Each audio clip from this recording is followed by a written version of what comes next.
Hello everyone, Gypsy here. I've been going through the file looking for something I could share with you. And I came across this one particular file.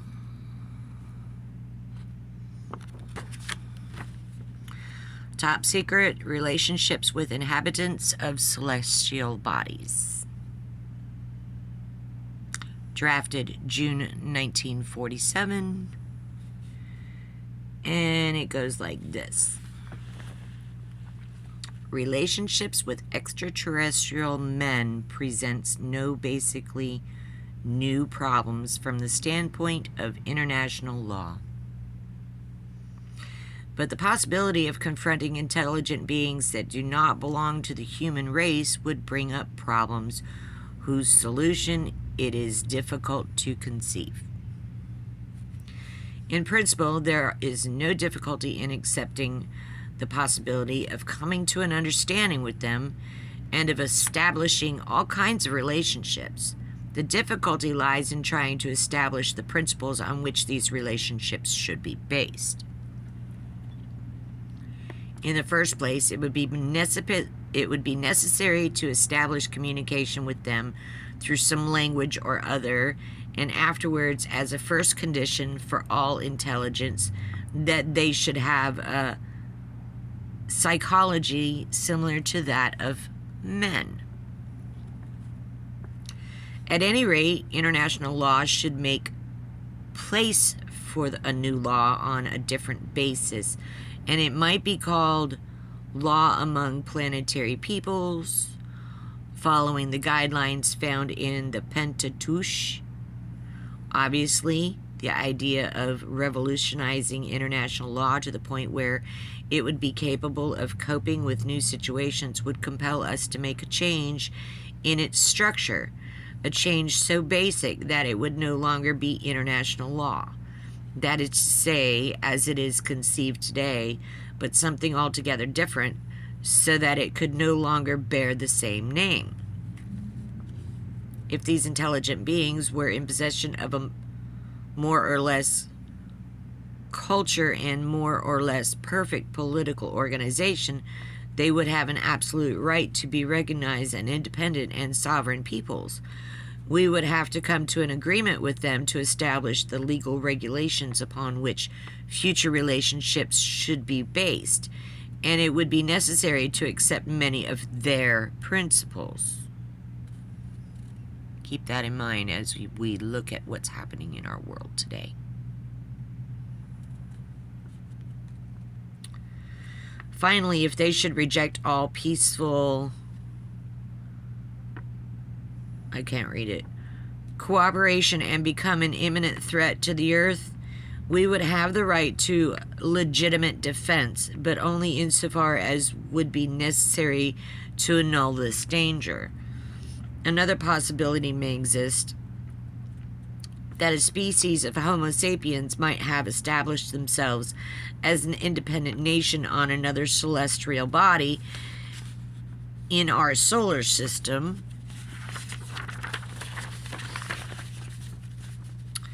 and evolved culturally independently from ours. Obviously, this possibility depends on many circumstances, whose conditions cannot yet be foreseen. However, we can make a study of the basis on which such a thing might have occurred. In the first place, living conditions on these bodies, let's say the moon or the planet Mars, would have to be such as to permit a stable and to a certain extent independent life from an economic standpoint. Much has been speculated about the possibilities for life existing outside of our atmosphere and beyond, always hypothetically, and there are those who go so far as to give formulas for the operation of an artificial atmosphere on the moon, which undoubtedly have a certain scientific foundation and which may one day come to light.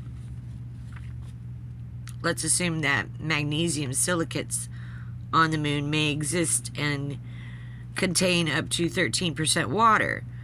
Using energy and machines brought to the moon, perhaps from a space station, The rocks could be broken up, pulverized, and then baked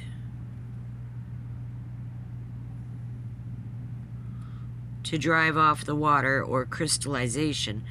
This could be collected and then decomposed into hydrogen and oxygen using an electric current or the short wave radiation of the sun. Here we go. Happens every time I read these files, I start coughing. The oxygen could be used for breathing purposes. The hydrogen might be used as a fuel. In any case, if no existence is possible on celestial bodies except for enterprises for the exploration of their natural resources, with a continuous interchange of the men who work on them, unable to establish themselves there indefinitely and be able to live isolated life, independence will never take place.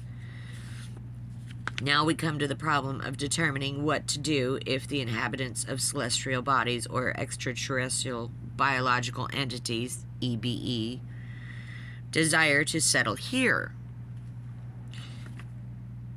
If they are politically organized and possess a certain culture similar to our own, they may be recognized as an independent people. They could consider what degree of development would be required on Earth for colonizing.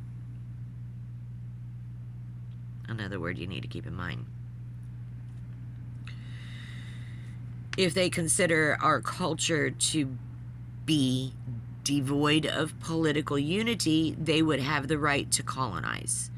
Of course, this colonization cannot be conducted on classic lines. A superior form of colonizing will have to be conceived that could be a kind of tutelage, possibly through the tacit approval of the United Nations. But would the United Nations legally have the right of allowing such tutelage over us in such a fashion?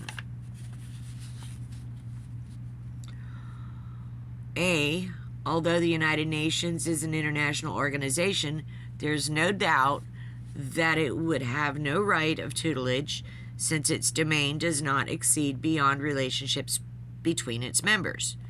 It would have the right to intervene only if the relationships of a member nation with a celestial body affected another member nation with an extraterrestrial people is beyond the domain of the United Nations.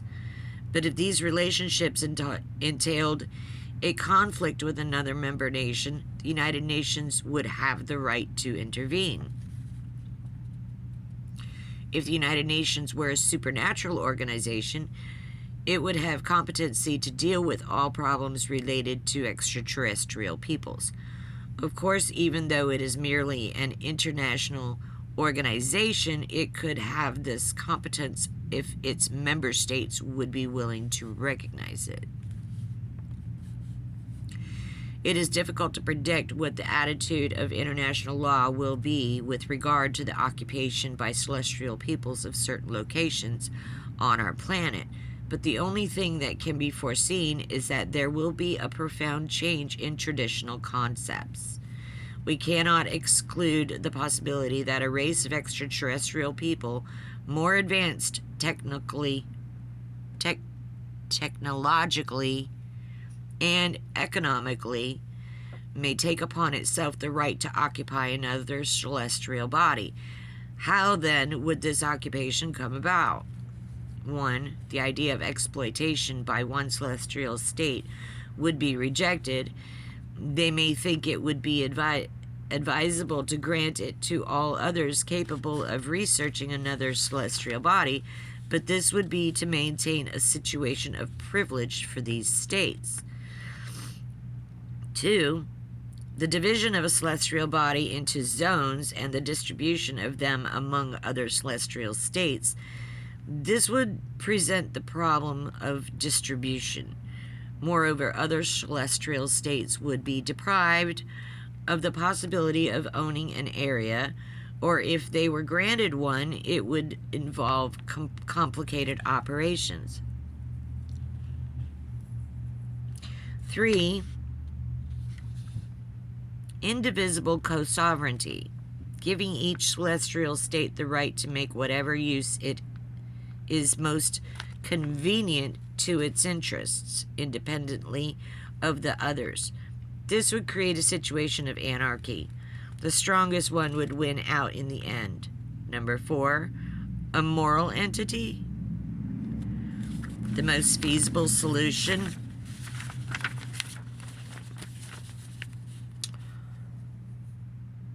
is seen would be this one. Submit an agreement providing for the peaceful absorption of a celestial race in such a manner that our culture would remain intact, with guarantees that their presence not be revealed. Actually, we do not believe it necessary to go that far. It would merely be a matter of internationalizing celestial peoples and creating an international treaty instrument preventing exploitation of all nations belonging to the United Nations. Occupation by states here on Earth, which has lost all interest for international law since there were no more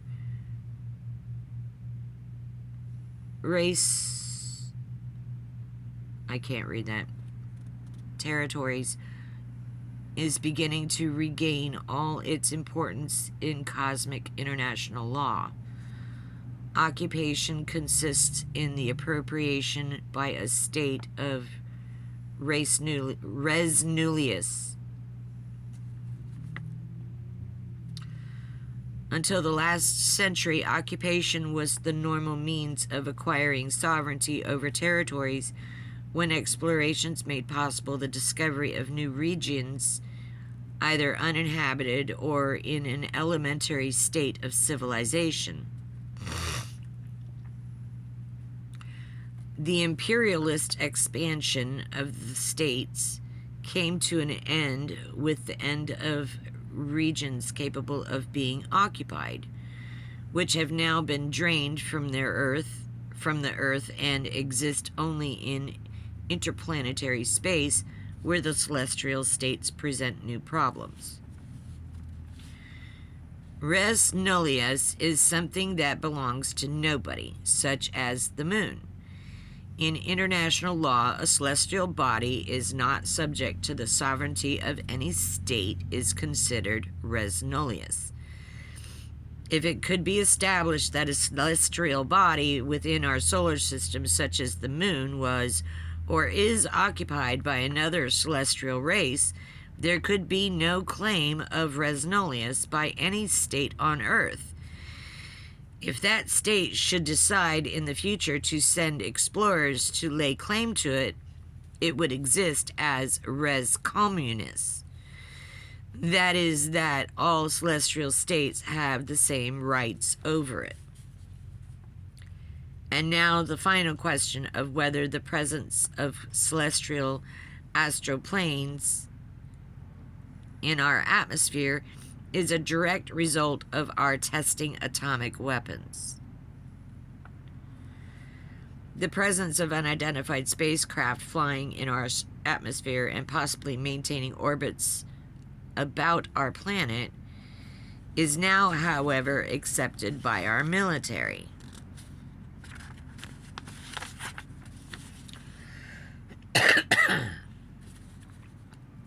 On every question of whether the United States will continue testing of fission bombs and developed fusion devices, hydrogen bombs, or reach an agreement to disarm and the exclusion of weapons that are too destructive, with the exception of chemical warfare, on which by some miracle we cannot explain, an agreement has been reached. The lamentations of philosophers, the efforts of politicians, and the conferences of diplomats have been doomed to failure and have accomplished nothing. The use of the atomic bomb combined with space vehicles poses a threat on a scale which makes it absolutely necessary to come to an agreement in this area. With the appearance of unidentified space vehicles, opinions are sharply divided as to their origin. Over the skies of Europe and the United States has sustained an ineradicable fear and anxiety about security that is driving the great powers to make an effort to find a solution to the threat. Military strategists foresee the use of spacecraft with nuclear warheads as the ultimate weapon of war. Even the development of artificial satellites for intelligence gathering and target selection is not far off. The military importance of space vehicles, satellites, as well as rockets is indisputable, since they project war from the horizontal plane to the vertical plane in its fullest sense. Attack no longer comes from an exclusive direction nor from a determined country, but from the sky, with the practical impossibility of determining who the aggressor is, how to intercept the attack, or how to effect immediate reprisals. These problems are compounded further by identification. How does the air defense radar operator identify, or more precisely, classify his target?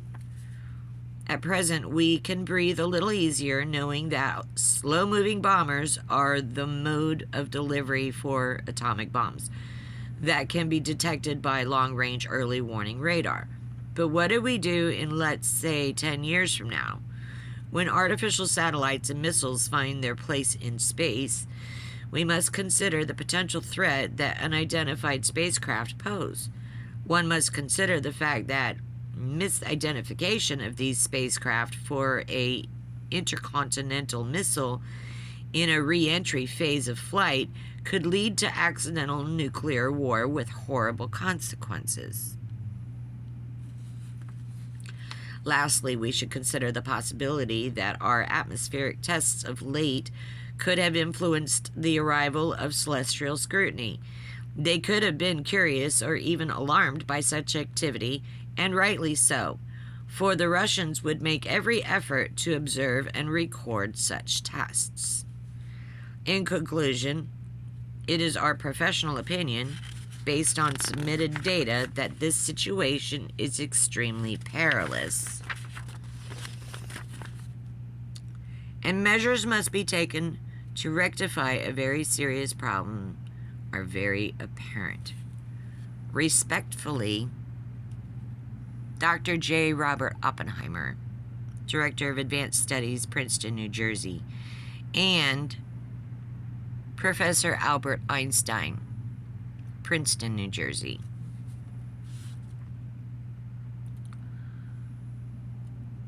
And underneath it, I don't know who signed this, but it says, myself and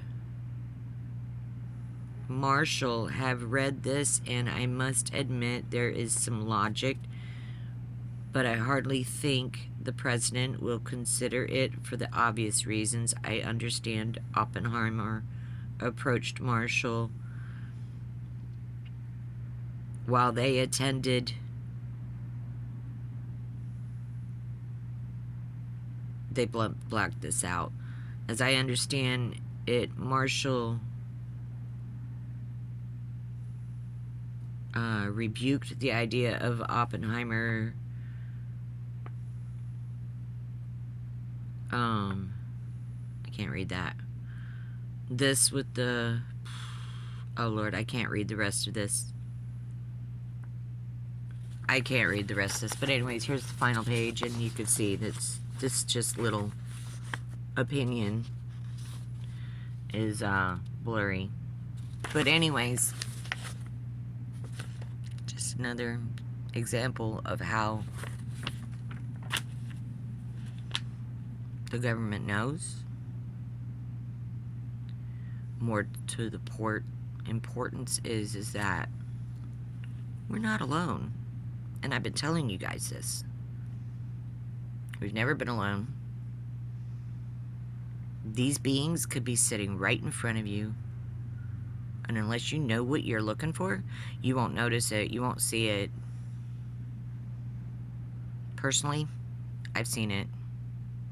I've had 2 of them sitting 3 feet in front of me.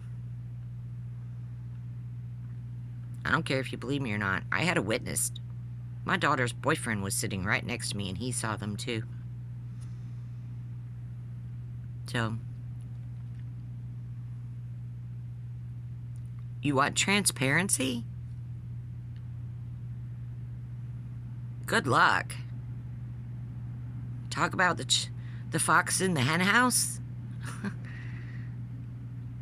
We let them walk right through the door.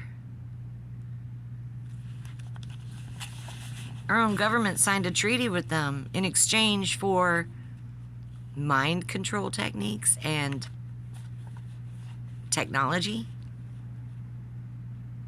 They're allowed to do whatever they want. But think about it.